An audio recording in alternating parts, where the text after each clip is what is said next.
grade, going to game 5.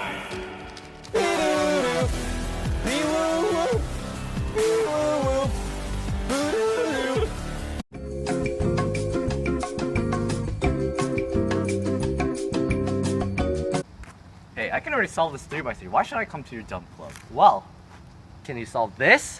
Whoa, is that 10 by 10? It's over. Anakin, I have the Intellectual. high ground. So Andrew, what do you think makes people at Miller Rubik's Cube Club good teachers? Well, I think one of the things is we've actually all been teaching for over 3 years, teaching people how to solve cubes for over 3 years, and we can all solve a Rubik's Cube in under 20 seconds. So I'd like to think we are pretty good at solving Rubik's Cubes.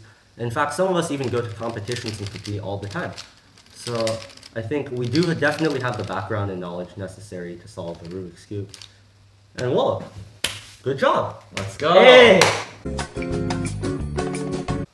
So, Miller Rubik's Cube Club sounds so interesting. How can I join? I've already told you 2 times. I think I'm gonna go insane. Ah! Well, you can find us at... Miss Yen's room, room 13. Our meetings are Monday, 3:15 to 4:15. See you there.